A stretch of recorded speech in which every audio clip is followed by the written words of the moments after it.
Kejatuhan Konstantinopel, tanggal 29 Mei tahun 1453, penaklukan Konstantinopel oleh Sultan Mehmed II dari Kekaisaran Ottoman.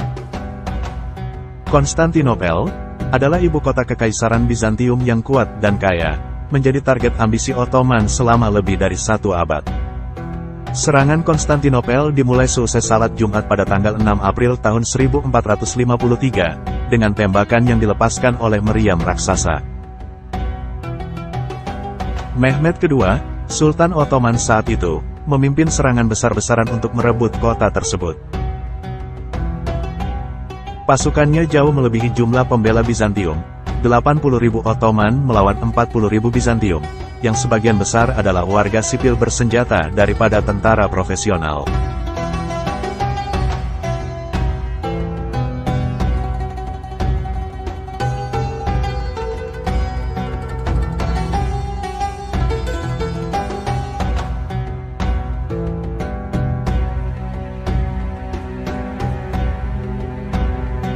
Pada awalnya, pasukan Ottoman menghadapi perlawanan sengit dari pasukan Bizantium yang dipimpin oleh Konstantinus ke-11 Palaiologos.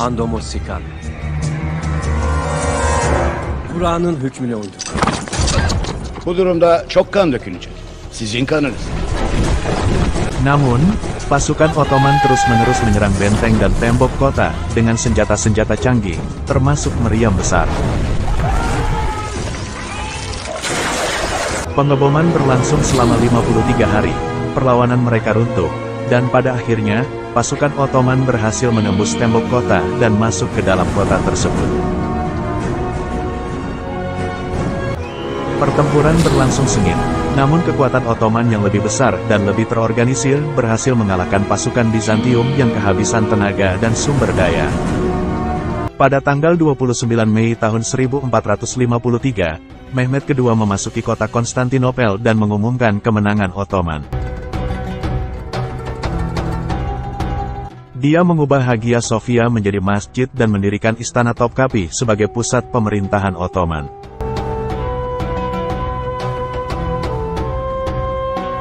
Penaklukan Konstantinopel oleh Ottoman menandai akhir dari Kekaisaran Bizantium yang telah berdiri selama lebih dari 1000 tahun.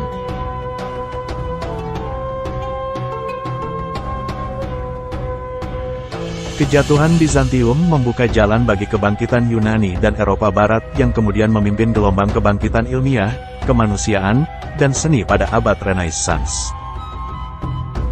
Bagaimana Islam berkembang di sana setelah Kekaisaran Bizantium dan Konstantinopel jatuh ke tangan penguasa Muslim? Meskipun mayoritas penduduk Konstantinopel pada saat itu adalah Kristen Ortodoks, Sultan Mehmed II memberikan kebebasan beragama kepada penduduk kota yang masih bertahan. Banyak orang Kristen Ortodoks memilih untuk tetap tinggal di kota tersebut dan hidup di bawah pemerintahan Ottoman.